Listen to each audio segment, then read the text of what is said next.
আল্লাহ বলছে যে আয়াত তিলাওয়াত করেছি, ওয়ালা তাকুলু লিমান ইউকতালু ফি সাবিলিল্লাহি আমওয়াত বাল আহইয়াউ ওয়ালাকিন লা তাশউরুন। আল্লাহ পাক বলেন ওয়ালা তাকুলু লিমান ইউকতালু ফি সাবিলিল্লাহি আমওয়াত, আল্লাহর রাস্তায় যারা জীবন দেয় তাদেরকে তোমরা মৃত বলিও না। সুবহানাল্লাহ, মৃত বলাও নিষেধ, মৃত বলাও নিষেধ। আল্লাহ কয় তাইলে তারা কি? বাল্লাহিয়া, বরং তারা জীবিত। এই দুনিয়াবাসী দেখতেছে আল্লাহর রাস্তায় জীবন দিলে মারা যাচ্ছে, কিন্তু আল্লাহ বলে না, তারা মরে নাই, তারা জীবিত। সুবহানাল্লাহ। তারা কেমন জীবিত? আল্লাহ পাক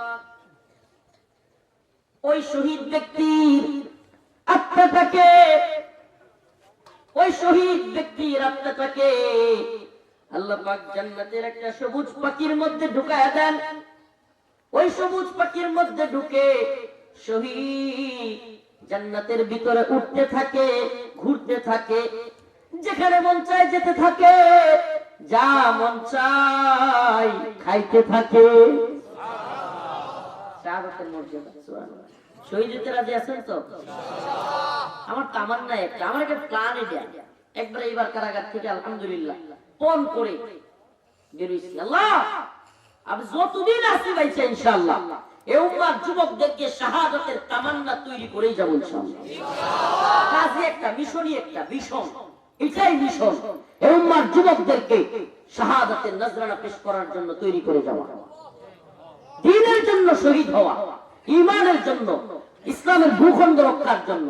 ওই হিন্দুত্ববাদী, ব্রাহ্মণ্যবাদী, তাগুতি শক্তি আমাদেরকে হুঙ্কার দেয়, হুমকি ধমকি দেয়, সীমান্তের কাঁটাতারের বেড়ায় শত্রুরা। ওই তাগুতি শক্তি, হিন্দুত্ববাদী শক্তি গোলাবারুদ ট্যাঙ্ক নিয়ে বসে আছে। আমরা বলি আমরা ইমানদার, আমরা আল্লাহকে ভয় করি।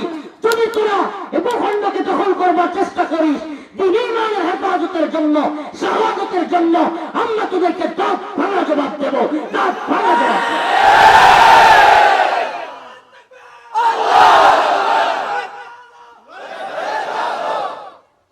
জবাব রেডি আছেন তো ইনশাআল্লাহ? এই যুবকের দল, প্রিয় যুবক ভাইরা, রেডি আছেন তো ইনশাআল্লাহ? যৌবন যার, যুদ্ধে যাবার সময়টা। মুরব্বীরা 4-5 জন খাদেম লাগে, কি করবো, জেলখানায় খাদেম পাইতো না, এই চিন্তা করে। কিন্তু যুবকরা তো টেনশন নাই। কি এত টেনশন আছে? হ্যাঁ, আমাদের এত টেনশন আছে? আমাদের এত টেনশন নাই। যুবক বয়স, রক্ত গরম, আমাদেরই দেখায় দেওয়ার সময়। পৃথিবীর ইতিহাস বলে যুবকরা ইতিহাসের পাতাগুলো পাল্টাইছে। সিরিয়ার ইতিহাস 54 বছর বাশার আল আসাদ, হাফিজ আল আসাদ দুই বাপপতি শাসন করছে। সুবহানাল্লাহ। মধ্যে মুজাহিদ যুবকরা দাঁড়ায় গেছে, 12 দিনে তখতে তাউস নাই। 1 মাসের আন্দোলন, জুলাইয়ের আগস্টের 5 তারিখে হাজিরা নাই। কি বুঝা গেল? যুবকরা, আরে যুবকরা তো হাতের তলের মধ্যে দুনিয়া ব্যাকটেরিয়া লয়ে ঘুরে। যুবকরা মনে করে আমরা সব পারি। মুরব্বী বয়স বেড়ে গেলে এটা মনে হয় না, কিন্তু যুবকরা মনে করে আমরা কি সব পারি। এই যে পারি, এই কথাটা একটা বিরাট কিছু। আমরা সব পারি, সব পারি, এর প্রমাণ কি? 17 জুলাই থেকে নেট অফ করিয়া, সবকিছু অফ করিয়া, এইভাবে গুলি করার পরেও রাত দিন 24 ঘন্টা মিলে কেমন আন্দোলন করা, মানে নেট অফ, গুলি করতেছে 20 মতো, হেলিকপ্টার থেকে গুলি করতেছে। যদিও ওই নষ্টা মহিলা তারপরেও বলবে আমার কি অপরাধ,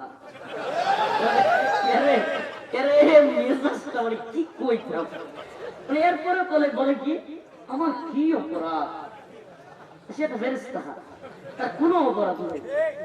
আরে আল্লাহ হেফাজত করুক, বলে না মানে প্রিয় ভাইরা আমার। এরপরে যুবকেরা দেখাই দিচ্ছে, প্রিয় ভাইরা আমার, উম্মার যুবকেরা তৈরি হইলে আফগানে কি করলো? সুবহানাল্লাহ। তালেব মানে ছাত্র, এই তালিবান এই কিছু ছাত্ররা নিয়ে মোল্লা ওমর রাহিমাহুল্লাহ খাড়ায় গেলেন। মোল্লা ওমর রাহিমাহুল্লাহ কিছু ছাত্রদেরকে নিয়ে দাঁড়ায় গেলেন যে এই ভূখণ্ডে আর নষ্টামি চলবে না, কোন দেশের দাদাগিরি চলবে না। ব্যাস, সুবহানাল্লাহ। এই আফগান তালেবানরা যুদ্ধ করতে করতে পুরা পৃথিবীতে দেখায় দিয়েছে সুপার পাওয়ার স্রেফ আল্লাহ। কি আমেরিকা, কি চীন, কি জাপান, কি রাশিয়া, কি ভারত, সুপার পাওয়ার স্রেফ আল্লাহ। আল্লাহ সুবহানাল্লাহ বলেন না সুপার পাওয়ার সিফ আল্লাহ লা ইলাহা ইল্লাল্লাহ সুপার পাওয়ার সিফ আল্লাহ লা ইলাহা ইল্লাল্লাহ ইমানি তাকত এটা আফগানরা দেখাই দিছে তাকত বাঙালিও দেখাই দিছে হাসিনার তাকত করে করে সুবহানাল্লাহ তো এই তাকতটা ভারতে দেখানোর সময় আছে আল্লাহ রাসূল বলেছে ইমানদারদের অন্তর হলো জিন্দা কাফেরদের হলো মুর্দা আচ্ছা বলেন না পুরো মাঠে যদি মরা ভরা থাকে আর একটা যদি জেতা থাকে ওই মরারা জিন্দার কি করতে পারবো হ্যাঁ এই মরার দলের এই মুহাম্মদ বিন কাসিমেরা এখন আমাদের ভয় দেখায় আমরা এদেরকে বলি এই হিন্দুত্ববাদীদেরকে বলি তোদের ইতিহাসগুলো একটু পড় মুহাম্মদ বিন কাসিম সুলতান মাহমুদ গজনবী আমাদের আকাবিরদের ইতিহাস পড় ওনাদের ভয়ে তোদের বাপ দাদারা লেজ গোটায় পালাইছে কয়েকজন আইলি যে তোরা লেজ গোটায় পালাস এটার আলামত বাংলাদেশে রাখছে এরা আলামতটা বুঝাই দিব একটু ওরে বাবা চিন্ময় প্রভু নাউজুবিল্লাহ চিন্ময় প্রভু নামের এক লোক গ্রেফতার হয়েছে হিন্দুত্ববাদীরা হায় হাতটা হাজার হাজার হিন্দুরা চট্টগ্রাম গরম করে দিচ্ছে চিন্ময়ের প্রিজন ব্যান আটকায় দিচ্ছে সবকিছু আটকায় দিচ্ছে মুসলমানদেরকে আদালত চত্বরে মেরে ফেলতেছে উপায়া এরপরে কি সেনাবাহিনীর উপর আক্রমণ করতেছে পুলিশের উপর আক্রমণ করতেছে কি ভয়ঙ্কর অবস্থা না কিছুদিনের জন্য মনে হইতেছিল না যে মনে হয় ভারতে আছে অবস্থাটা তারা মনে হয় বাংলাদেশ দখল করে রাখছে এমন পরিস্থিতি না এক রাত সেনাবাহিনী খায় গোপালগঞ্জেতে সূর্য উঠেছে এক রাত শেষ করছে বাকিটা বলবেন না এক রাত শেষ করছে আর চট্টগ্রামের মধ্যে মুজাহিদরা খেপে গেছে গা এখন যখন প্রশাসন বুঝছে মুসলমানরা খেপে গেছে গা ওমা 2 দিন পরে নিউজ চিন্ময় দাসের উকিল খুঁজে পাওয়া যাচ্ছে না বুঝছেননি এই লাভসাবের মেয়াদ কতটুকু এটা হলো এদের হাতটা গুলো আল্লাহ বলতেছেন রাসূল বলেছেন এদের হাতটা গুলো হলো একটা বেলুনের ফটকা বেলুনের মতো বিরাট বড় দেখতে কিন্তু একটা সুই নিয়ে এখানে যদি খুঁচাটা দিতে পারেন তাই না এই খুঁচাটা দিতে হবে সাহস নিয়ে খুঁচাটা দিবে সাহস নিয়ে খুঁচাটা এই কয়েকটা ছাত্র বলা সাহস নিয়ে দাঁড়াই গেছে ওমা প্রথমে কয় কোটা সংস্কার পরে কয় বৈষম্য বিরোধী পরে আস্তে আস্তে কয় 9 দফা পরে কয় যায় দফা 1 দাবি 1 হাসিনার পদতে ব্যাস এই যে প্রথম যে খুসাটা দিছে এটাই হলো আসল জিনিস খুঁজা বের করেন এইজন্য ভয় পাওয়ার কিছু নাই বিপ্লব সহজে আসে না বিপ্লব মানে জীবন দেয়া বসে থাকা নয় সে কোনদিন আসবে না রে করো যদি ভয় বিপ্লব মানে জীবন দেয়া বসে থাকা নয় সে কোনদিন আসবে না রে করো যদি ভয় আসবে বিজয় রক্ত আর জীবনের বিনিময় আসবে বিজয় রক্ত আর জীবনের বিনিময় বিপ্লব মানে জীবন দেয়া বসে থাকা নয় সে কোনদিন আসবে না রে করো যদি ভয় বিপ্লব ভয় করলে আসবে আমি আমার আম্মারে কারাগার থেকে মাঝে মাঝে গেলে সাক্ষাতে বা বিভিন্ন ভাবে একটা সঙ্গীত শোনাইতাম দুই কলি এটা আমি আম্মারে বলতাম যদি জিহাদ মাঠে মাগো মৃত্যু হয় তোমার চোখে যেন জল ঝরে না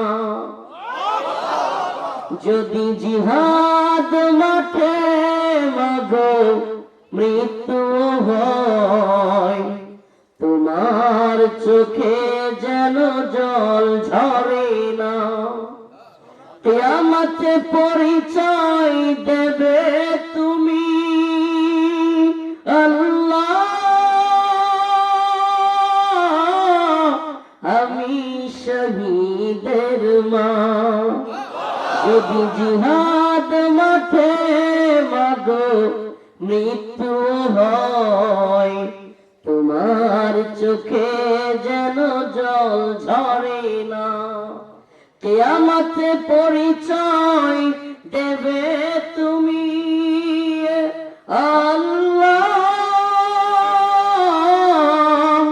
আমি শহীদের মা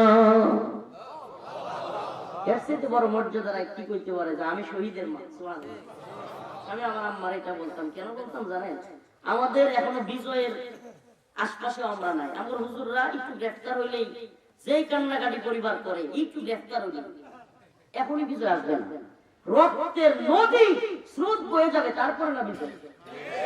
আপনি আফগানের বিজয়ের গল্প শুনেন, এই বিজয়ের সিঁড়ি যারা কি পরিমাণের শাহাদাত এই বিজয়ের, এটা আপনি কল্পনা করতে পারবেন। জবিউল্লাহ মুজাহিদের নাম শুনছেন?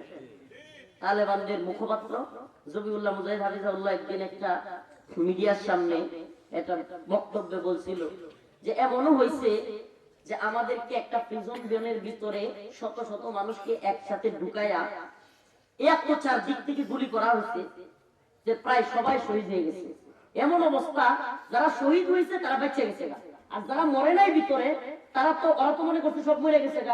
যে কিছু বাচ্চা ছিল এদের অবস্থা ছিল এমন যে এরা ওই শহীদ ভাইদের রক্ত পুষাইছে। পানি নাই, খাবার নাই, কিচ্ছু নাই, কি করবে? অত ভিতরে এই অবস্থায় এদের জীবন গেছে। বিভিন্ন এলাকায় এমন এলাকা আছে যে এলাকার এমন কোন ঘর নাই যেখানে বিধবা মহিলা নাই, এমন কোন ঘর নাই যেখানে এমন মা নাই যার সন্তান হারা, পুত্র তার বাবা নেই, প্রত্যেকটা ঘরে অবস্থা। আমাদের এমন কিছু হয় না, দিন এমনি বিজয় হয়। ভারতকে এমনিতেই এত বড় হুমকি দেয়, ভারত আম করে হুমকি দেয়, তালেবানদের দিব জীবনে দিব। মোল্লা ইয়াকুব কিংবা মোল্লা হিবাতুল্লাহ আখুনজাদা হাফিজাহুল্লাহ যদি একদিন কয় যে ভারত হুমকি আমরা আসতেছি, মোদি একদিনে 40 বার আসবে। আমরা কইলে কিচ্ছু হতো না, আমরা কইলে আর কি করবো, দূর ঠাট্টা করলে মজা করে। এই জন্য অবস্থান তৈরি করতে হয়। আল্লাহ নিজে বলছে শক্তি অর্জন করো, কুওয়াত অর্জন করো। আর কুওয়াত থেকে আসে, কুওয়াত থেকে আসে ইমান থেকে। ইমানের পাওয়ার থেকে আসে আমল।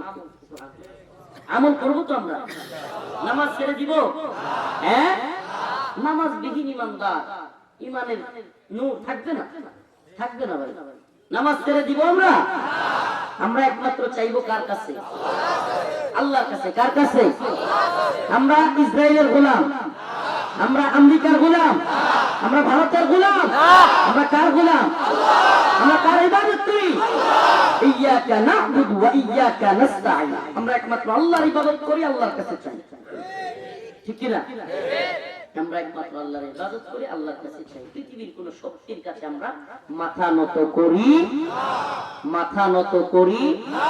আল্লাহ পাক আমাদের সবাইকে দিন বুঝার আমল করার তৌফিক দান করুক, বলেন আমিন।